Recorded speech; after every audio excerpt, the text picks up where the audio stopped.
Hello and welcome back everyone. તો સ્વાગત છે આપ સર્વેનું પ્રિપેરેશન વિથ જુનિયર ટેસ્ટના ડિજિટલ પ્લેટફોર્મ પર. તો આજે આપણે વાત કરવાના છે કરંટ અફેરના મોસ્ટ ટાઈમ એવા પ્રશ્નોની.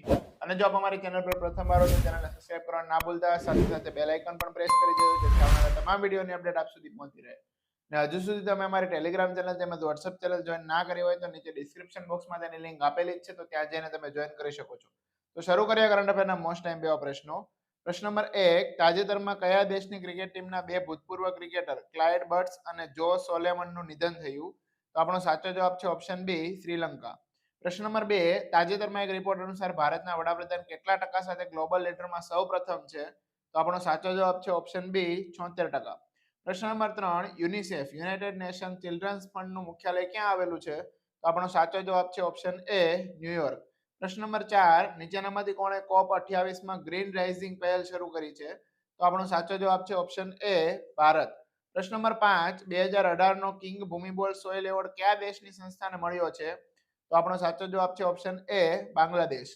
પ્રશ્ન નંબર 6, કિંગ ભૂમિબોલ સોઇલ એવોર્ડમાં કેટલા ડોલરની રાશિ મળે છે? તો આપણો સાચો જવાબ છે ઓપ્શન એ, $15,000. પ્રશ્ન નંબર 7, ભારતમાં કયા કોન્સ્યુલેટમાં સૌથી વધુ 4 લાખ વિઝિટર વિઝા અમેરિકા માટે ઇસ્યુ થયા? તો આપણો સાચો જવાબ છે ઓપ્શન સી, મુંબઈ. પ્રશ્ન નંબર 8, ભારતના એનએમસીજી એ કયા દેશની મિસિસિપી નદીમાં એમઆરસીટીઆઈ સાથે કરાર કર્યા છે? તો આપણો સાચો જવાબ છે ઓપ્શન બી, અમેરિકા. પ્રશ્ન નંબર 9, એનએમસીજી એમઆરસીટીઆઈ ના કરારથી રિવર સિટીઝ અલાયન્સ કેટલા શહેરો સુધી વિસ્તર્યું? તો આપણો સાચો જવાબ છે ઓપ્શન એ, 267. પ્રશ્ન નંબર 10, હાલમાં નીચેનામાંથી કઈ જગ્યાએ ઇલેક્ટ્રિકલ ઈલ પર સંશોધન થયું? તો આપણો સાચો જવાબ છે ઓપ્શન સી, સાઉથ કોરિયા. પ્રશ્ન નંબર 11, તાજેતરમાં ચર્ચિત લીલો કાચબો IUCN ની કઈ શ્રેણીમાં આવે છે?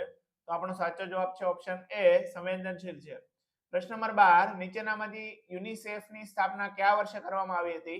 તો આપણો સાચો જવાબ છે ઓપ્શન બી, 1946. પ્રશ્ન નંબર 13, યુએન દ્વારા ઇકોસિસ્ટમ રિસ્ટોરેશન ડિકેડ કયો જાહેર કરવામાં આવ્યો છે? તો આપણો સાચો જવાબ છે ઓપ્શન એ, 2021 થી 2030. પ્રશ્ન નંબર 14, તાજેતરમાં નીચેનામાંથી વિષ્ણુદેવ સાંઈ કયા રાજ્યના મુખ્યમંત્રી બન્યા છે? તો આપણો સાચો જવાબ છે ઓપ્શન એ, છત્તીસગઢ.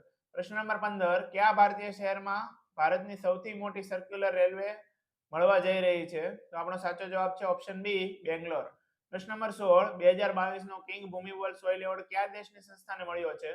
તો આપણો સાચો જવાબ છે ઓપ્શન સી, મેક્સિકો. પ્રશ્ન નંબર 17, ઇન્ટરપોલ જનરલ એસેમ્બલીને તેની 91મી બેઠક કયા દેશમાં યોજી હતી? તો આપણો સાચો જવાબ છે ઓપ્શન બી, ઓસ્ટ્રેલિયા. પ્રશ્ન નંબર 18, ભારતીયમાં આવેલ ચક્રવાત તોફાન મિચોંગનું નામ કયા દેશ દ્વારા આપવામાં આવ્યું હતું? તો આપણો સાચો જવાબ છે ઓપ્શન ડી, મ્યાનમાર. પ્રશ્ન નંબર 19, પ્રથમ વિશ્વ મૃદા દિવસની ઉજવણી કયા વર્ષે કરવામાં આવી? તો આપણો સાચો જવાબ છે ઓપ્શન બી, 2014. પ્રશ્ન નંબર 20, બાળકોને શિક્ષણ મેળવવા મદદ કરવા માટે 2023 UNHCR નેશન રેફ્યુજી એવોર્ડ કોને આપવામાં આવ્યો છે? તો આપણો સાચો જવાબ છે ઓપ્શન ડી, અબ્દુલ્લાહી મીરે. જો મિત્રો વિડીયો પસંદ આવ્યો હોય તો લાઈક, શેર અને સબસ્ક્રાઇબ કરવાનું ના ભૂલતા. ફરીથી મળીશું આવા જ વિડીયો સાથે. ત્યાં સુધી જય હિન્દ, વંદે માતરમ.